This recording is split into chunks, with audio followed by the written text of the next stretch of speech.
bel et bien à Makwa, tel que vous le constatez, par la présence de ce monument qui marque la présence de Makwa, la présence de l'équateur à Makwa. Makwa est situé à près de 600 km de Brazzaville au nord du pays. Makwa compte près de 23 000 habitants sur une superficie de 9 120 km². Nous sommes ici dans notre rubrique Clin d'œil sur le Congo qui est une rubrique qui permet à vous les Congolais de découvrir les différentes localités du Congo. À bientôt.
Est créé le 31 juillet 1905. Il est parmi les plus grands du département de la Guinée. Le district de Makwa compte 85 villages. Il a une population de 23 349 habitants, répartis de la manière suivante. 7 572 à l'intérieur, c'est-à-dire dans les villages.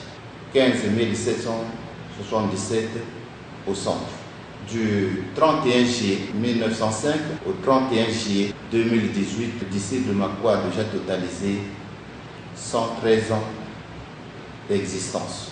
La collaboration est parfaite avec la population, on n'a pas de problème. Ah, Makwa a vu de lumière. Ah, Makwa a vu de lumière. Ah, Makwa a vu de lumière.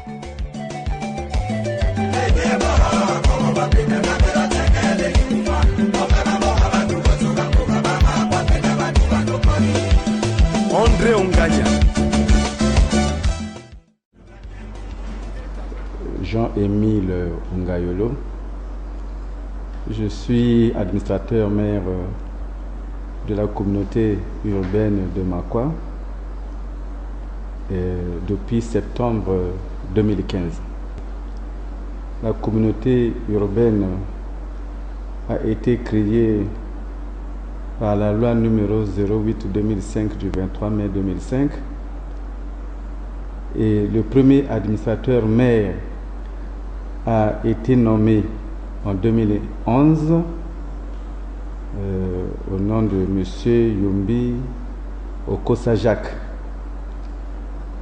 Et moi, votre âme serviteur, comme je l'ai dit d'entrée de jeu, que je suis là depuis septembre 2015.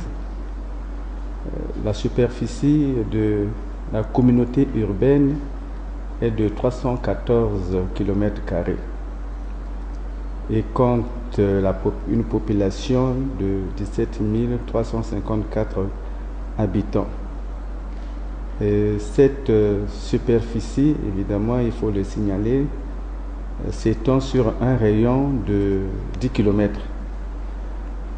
Et elle est limitée au nord par le village Mango en allant vers Wesso, au sud par le village Lango en allant vers Wando, à l'est par le village Onza et à l'ouest sur la route d'Itumbi par le village Iposo.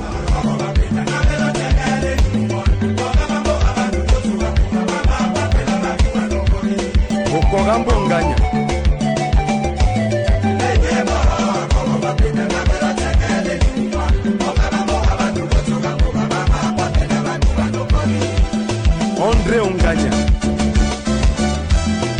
Buka mwana Sombogo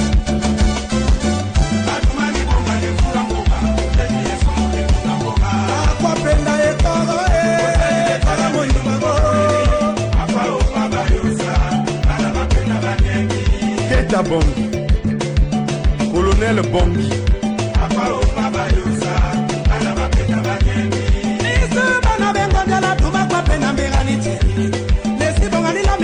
sila nyamandele ngona ile kera bya baba wabia jomina mule ya mfana gambara na kenda musaba bana bisu ebune baro to bya kaye kudoli so mapenda poche abwele ya kaliba peno maradonga ni ko kuna banga moyo babo aparo baba yusa ala mapenda banyengi Keta Bongi Colonel Bongi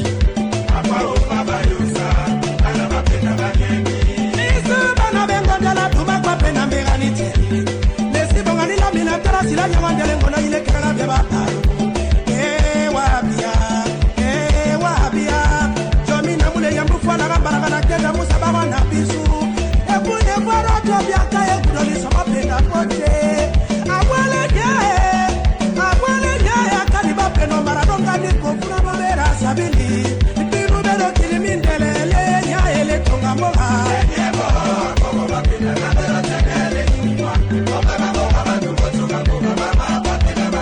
Mama Vemeka akali na kulina poga penda levura mboga go akali na kulina poga penda eke mboga o pasaro be awole nyale tingina ile la ale tianzia o koye wolo so mi pinda tradition go kora kuba eke yende mo pende kogo Louis Patrick Okamba ala wele ke yende mo penda go colonel busolo ke yende mo pende kogo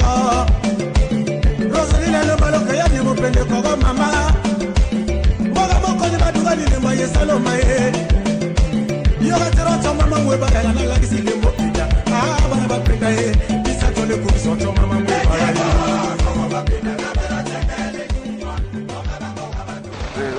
vraiment premier chauffeur à Kotaki na Makwa na Kwase et c'est pas n'importe qui pas qu'on était en direct ngelaki il y a quand même à Punzi ayi Koti Makwa ayi pe à moninga na recevoir on bien que clôturer l'histoire de l'opéra.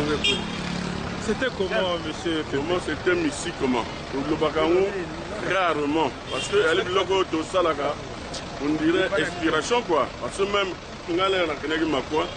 jamais pas parlé à mon patron. L'autre Salaka a surpris, il m'a repris, il m'a monika, Makwa, Bayagana, Beji, Balela. Donc le temps, sur le tigre, parfois, là, les souvent, le bin à Tongo va continuer. Tout le monde va le salinga. Alors non, bateau va souffrir.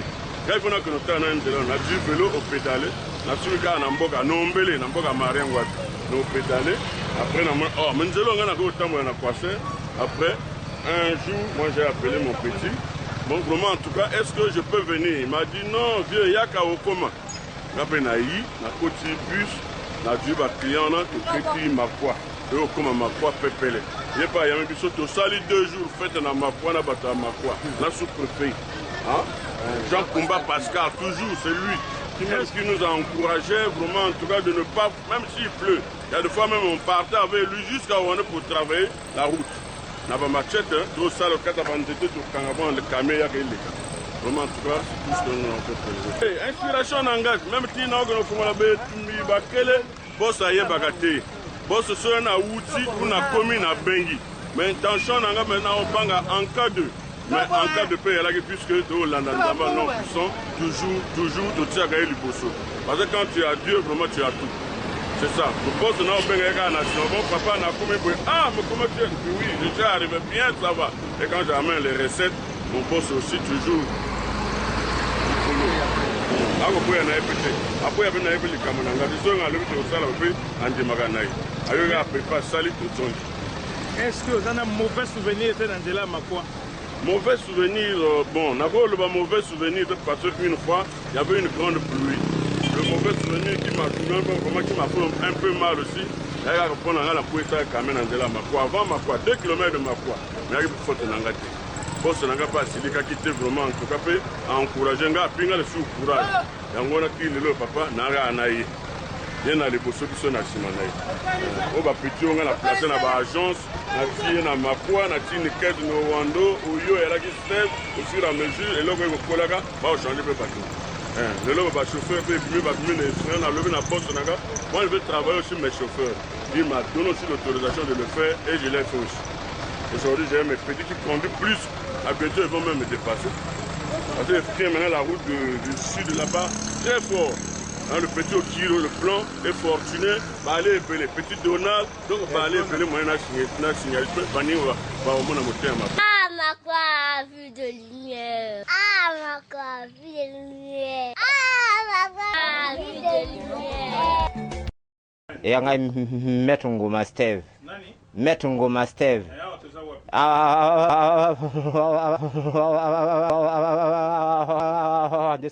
Toi la Makwa. Toi la Makwa n'a dit. Toi la Makwa département de la cuvette. Hein?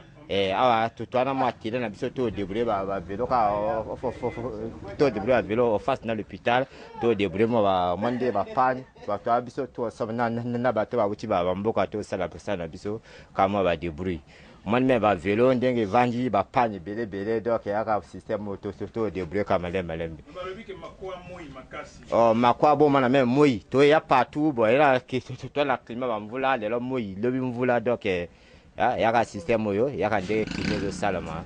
Bon, la personne n'a pas tout, au babazo civité, le Congo, va m'en tout débrouiller dans ma quoi. Ah, absolument dans ma quoi, mon sang, absolument force, n'a pas la cave à vélo. On a ma diakata, n'a aux autres débrouiller, au garage, tout ça, bon, faire de faire, moi, couche pour ok. Voilà, et à moi, porteur, pendant le salle.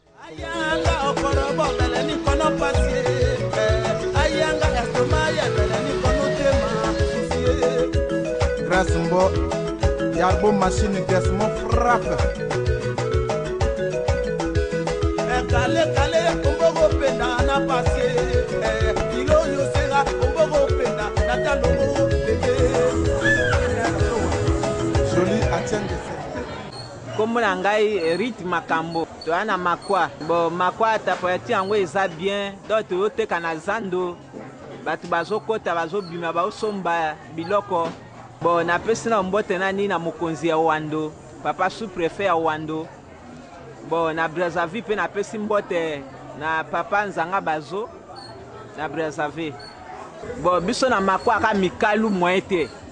Mikalu ebele mbisi. Comment on a eu pris ça? Bon, on a sauté na kata zanda Makwa. Zanda munene ya Makwa. To banda koteka na tongo tipo kwa. Atozoteka ba kisi, to teka ba CD, ba bilia zanda ketambola bien. Malheureusement moi mpiaka mais tout ça ira bien. Quand zanda Makwa awa moi yali, moi malile yali donc ni chaud ni froid. Température est normale. C'est autres teka na so normal, makomoto normal. Ko soit na terre bitumba terre kimia yali penza. Wando na pesi mbote na ndeko nga teka ba CD comme na Franck na pesi mbote na sosi na ndeko nga sanga na l'hôpital comme na Rita. Na bande ko tuba ko yokanga na pesi ba mbote. Ote ana Makwa tokos. Ya na Makwa. Zando yali kambote yali mboka na biso na bino bambisi misuso bakomona batekisa yango cher miso bakomona bakotekisa yango moins cher bon tokosenga wana tu na biso na bino vigilance na kati ya mboka bon pona biloko ndenge batekisa cher na moins cher na Wando na ya na kulutu nanga kombo Gabi na pesi mbote mingi Oyo à Basile. Na bomambisi là. Bomambisi tout lia bien, tout c'est là. C'est tout. Badonyo surtout na pesi mbote. Comme nanga senge au Funzi Albert. Awa to ali na makwa. Moi soki yali trop le sur l'équateur. Yali équateur na makwa.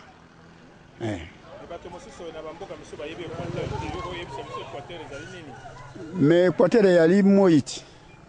Équateur yali moi. Donc dans le monde entier mais sumu mindele mindele mingi babuta mikili mususu baya komona ka équateur ya makwa.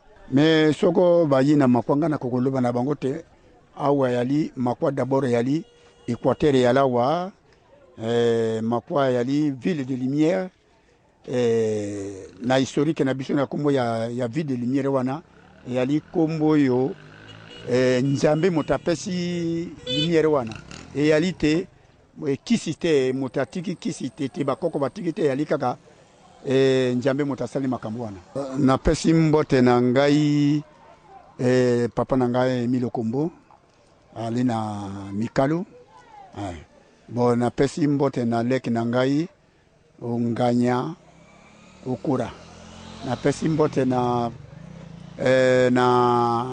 na kana na ngai Ameka Monique na français. Des gens des ponts noirs qui ne sont pas encore vu Makwa, ils sont venus voir Makwa. Comme que aussi les gens de Makwa, ils vont aller voir Pont Noir. أعوذ بالله من الشيطان الرجيم بسم الله الرحمن الرحيم إن الحمد لله نحمده ونستعينه ونستغفره ونتوب إليك السلام عليكم ورحمة الله وبركاته C'est Abdullahi Bari. Je suis ici au Makwa. Les gens qui sont en Wando, au Baraza, Pont-Noir, Dorozi, tout on dit bonjour, bonsoir, tout le monde aussi. Assalou Adi, assalamu alaikum wa rahmatullahi wa barakatuh, les gens de Wando. Nous sommes au Makwa aujourd'hui, on est avec notre frère. Donc vraiment, je salue toutes les populations de Wando. Donc alhamdulillah, on est bien ici à Makwa. Vraiment, mon nom c'est Salou Adi. Assalamu alaikum wa rahmatullahi wa barakatuh. Mon nom c'est Lamine Yatassaï. Les gens de Wando, on est là, on est bien, un peu, mais ça ne marche pas. Wando, Oyo, Weso, Makwa, tout le monde, je vous salue. Komba mangere anjwa tasiana. Hani beni lero penda. O penda woni bisu mose moyeka, mais bisu ruma vers nyane commencer skaye et tika bana ba bisu la rentrée. O penda hani be hembore.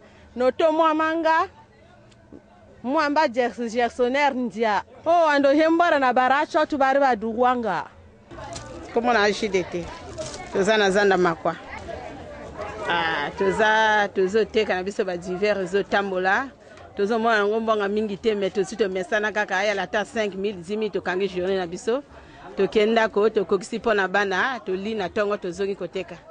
Comme on a des divers, parfois poivron, concombre, bicarbonate, bilora mike et quand ça a penga mwambongo.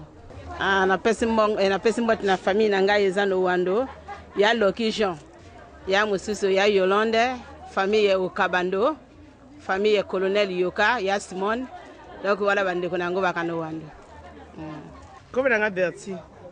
Bilo réseau tout là, bazo so ba bien té. Et moi des on nga polete ba kile batin.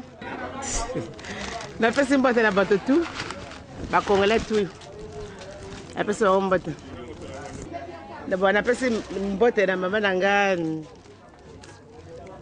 ba mama nanga no Wando kuna na ri baka na pesi waka mbote banji maka mbote na ngai tozala zanda makwa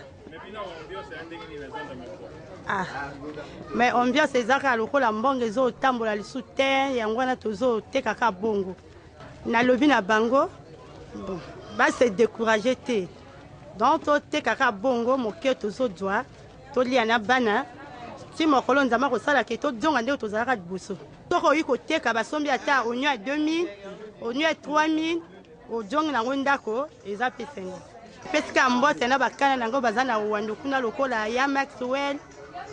Bon, bande konango ba djwami na zanda Wando na pesi bango ba mbote.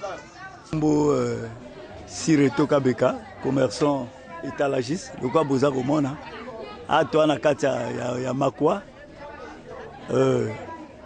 na liboso tozala bandeko na biso telo wando donc bandeko wando topesi bino bambote ebele et tosepeli na ndenge télé wando ayi kofilme awa na Makwa bambote ebele parce que biso tout toi bata département à la cuvette en réalité il faut télé à chaque moment et ça va descendre pour que boyeba makambo tozala ngo na Makwa awa donc à toi na tango à la rentrée malgré que moi ba difficulté ba manque ali mais biso na Makwa a toi ba ville où ali base des ali pêche donc so bomoni que awa on se name monsi zan de vite c'est parce que bato ba na banganda donc na retour bato ba kenda pour que bazwa moyen ko préparer ba la rentrée et vie quoi ko bana malam on a bandeko bazano wando kuna pesi mbote na ndeko nanga esereke rock ali commerçant en bilan tiza na kati ya zando ya Makwa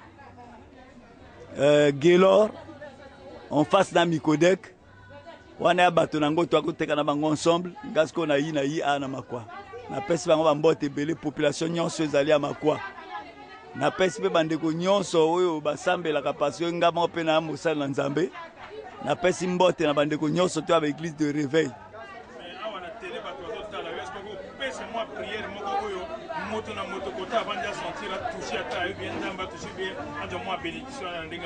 Vraiment, Togo peut sa prière. Tu peux sa prière. Éternel, c'est toi le véritable Dieu. Nous te sommes très reconnaissants parce que tu as toujours été avec nous. Je te prie pour cette année-ci, car nous allons à bientôt commencer la rentrée scolaire. Je remets tout le monde en tes saintes mains. Sois avec eux, accorde ta grâce. Fais à ce que ta paix puisse nous accompagner au début de la rentrée scolaire jusqu'à la fin. C'est toi le véritable Dieu. Là où il y a le Saint-Esprit à la liberté, que le Saint-Esprit soit en position dans la vie de tout un chacun pour lui accompagner afin que la paix et la tranquillité règnent. Merci. Laisse à ce que ton nom soit au-dessus de tout le monde pour que la paix véritable règne. Tu es le véritable Dieu au nom de Jésus. Amen. Tozana Makwa penda vie de lumière. Comment nanga Larissa ambiance nani ya malonga te parce que mbonge ate biloko pe ba osuma malonga te. Do yango wana il faut to dira pona bana l'école ba yaka pona ba kokosuma biso ata mwa biloko. O ba o monanga côté mosusu na lo bana bango kati merci na ndeko ba o mona biso mais Makwa wa to na ba mbisi to ko lia vrai kitoko. So pe ba lingi ba ya ko sa commerce ba yaka na bango. En tout cas, na pesi bino merci. Comme nanga onganya prudence. Na teka na zanda Makwa na lesa bana ngaka na zando. L'école na futa depuis tongo na tekite ka 500. La rentrée de l'école était na une semaine kana na futa bana l'école était na ko jope moko so ba kaete. Mbonge zate. So ba bonga so to liaka na zando, to na salaire te. To liaka na zo ka mutu na zando. Fe mbonge mwana ma to teka bien, to futa bana l'école, to lesa bana. So te to bando yiba, so ba kangi bo yiba ko yibi kuna. Yo tekite ko tina ni bana bakono yiba ba jele bakomo yiba ba chantier zala mboka te mboka bangana ba chantier so nazo to teka siko to jamba to futa ba l'école tiangana lobika wana monange ezali Quentin Mwaba nazali mwana ya Makwa nabotami na Makwa nakoli na Makwa nasali l'école nafandaka na Makwa bonga na Makwa bayebinga na mombongo naza commerçant et bon mombongo nanga na bandaki ezali depuis na l'école so nazoki na l'école na somo ba bombo na kota na kata classe jusqu'à là où na vu BPC na ke na lycée na koti seconde et ko zama aide na grand frère nanga ko tinanga appareil photo tango na zwa ki appareil fana kitisa photo de loso ki kitina Makwa sa cause denga photo na Makwa la ki 800 nanga na yiko bana photo na yiko tia photo 400. Donc ngala yiko mi lutter pour que bana mboka bazwa courage parce que awa to la kana phénomène moko bato na balaku ko na makanisi moko isoko bloquer que bato mayele balobaka ke soki oza jeune otongi ba bomio et freiner que ba jeune balako zwa courage akotonga te et longa na bana ba jeune ki il faut d'abord musala to zana bolingo to yebaka na komena masanga te lelo motazo kanisa ki yo lingi il faut melser masanga tous les jours il faut boli eseka moko donc ba jeune ba longola bomo ba bomaka soki yo moko luki mais nzambe tanga sala biso na mokili nzambe soka sa personne souffle ko lo aza pour yo est-ce que nous on peut pas faire ceci que exode rila bazo lo bake bato bazouta bamboka bazokenda vers la ville. Mais est-ce que tu peux créer et là que ça que bato bauta ba ville bazonga pe vers bamboka? Au contraire dans le que rupture peut passer avantage parce que tant on a comme tambola na moni que bato ba négliger que richesse ya bilanga. Mais les lorsqu'on continue na bakati bamboka lelo comment ndenge ba komi zamba et zongi encore vraiment kasi. Donc bajo encore zamba na valeur. Mais souci mosusu nazo senga pe na gouvernement na ndengo ukoma na zamba kuna bangali mais soki tozongi bazamba te bakomi ko privilégier bazamba mais toko kendesko yo wapi mais biso moko pe ba jeune bako ko créer awa pour le moment na créer que moi association ma association mais moi mouvement ba jeune auto koma ki chaque dimanche to kataba to tient entretien na ville mais to la kine loko tozo zoate mais là quelque fierté pour que Moutaya Kasoka ina Makwa a constaté que les jeunes de Makwa sont unis. Alors que chaque dimanche. Ils ont continué, mais au fond, tant que vous avez loko, bateau baza comme même information, il y a saleté, qu'on ça la lutte. Est-ce que une personne, azana ba moyen à moquer à quoi ça la lutte na gouvernement, baza autorité na bisope, baza kondima, koyo kamakambo moko saleté. Oh, il y a comme ça la lutte contre. Est-ce que moto oyo aza na compte même pas na kacha bon o aza peut-être c'est-à-dire on a ça les ambongoté mais eza ou ça là eli bolingo parce que ba pecho ba ka ko bilanga to sala ka à la fête to ke loko te tane loko to sala ka te to kati parfois to banaka na 6h à partir de 7h30 to kati parce que moto fa qui de prière. Oui bon mon anga pour na développement et eli kaka d'abord biso moko parce que bato baza ko djela pour na ko sala pango fana djela les maires non. Les maires autorités à l'État. Yango wana na zwa kombo ya tete ninjoro opango salite. O pesi kombo nanga wana eli pona ko laksana batoke. Yo za propre na balabala mais l'opango za salite. Est-ce que ça la raison était? Kombo nanga wana bato bazwango pona été ya bato na via musala. C'est d'abord le travail. O la mokana tongo avo bima o kombi l'opango au moins libosa l'opango. Donc, nasa ko loba pona développer ya mboka elle d'abord biso moko tozana uni.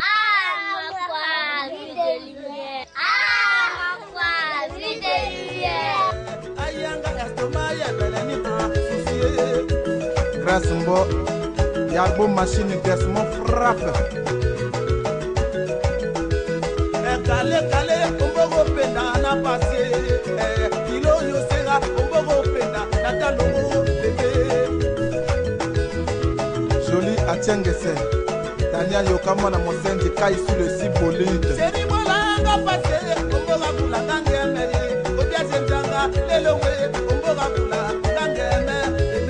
Délice Kassa, Delche Kassa, Dedi Obela Molok Ayobo, Micho Boye. Asieri Mondraga, Balando, Bokano Temaye, Pesere Mondale Namanga, Bongo Nikiro Tando, Mamaye,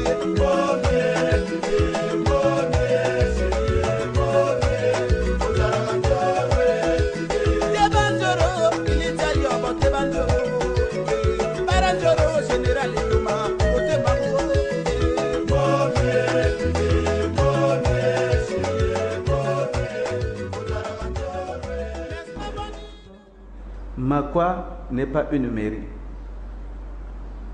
Makwa est une communauté urbaine, alors que Owando est commune.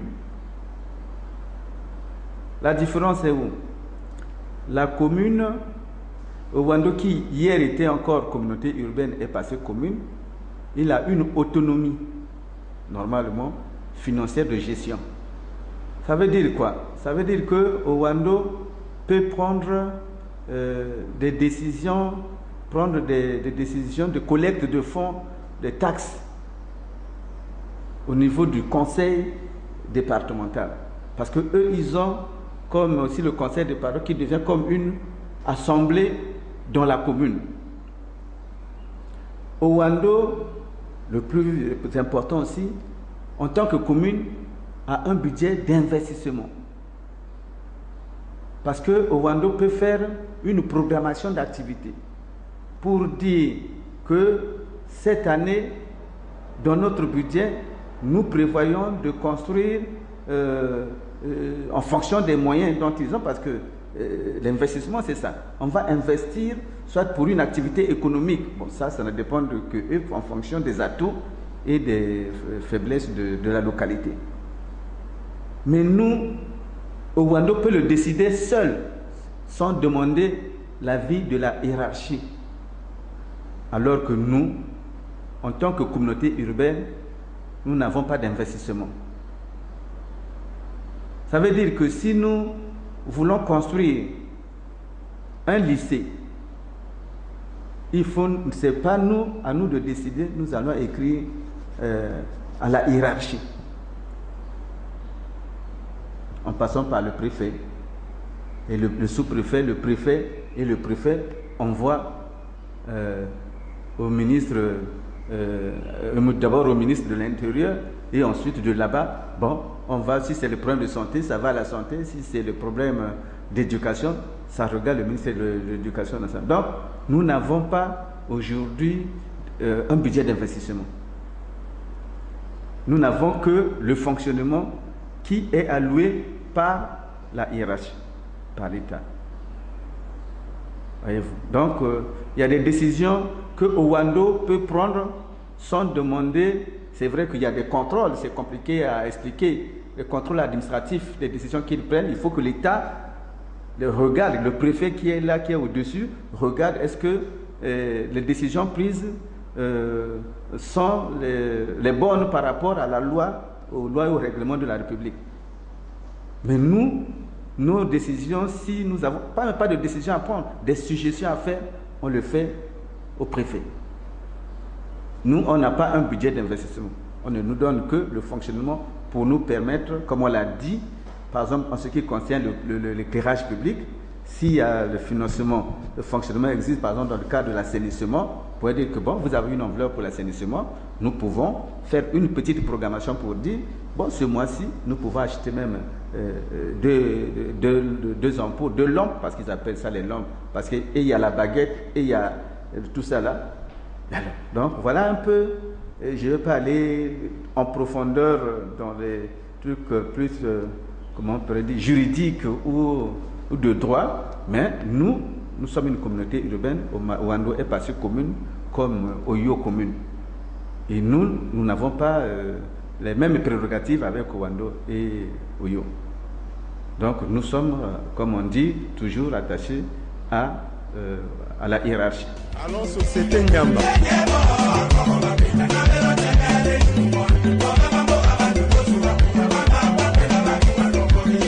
Okorambo Nganya.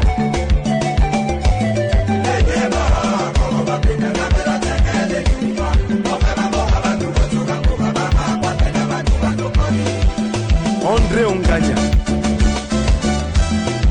Buka Mwana Sombogo.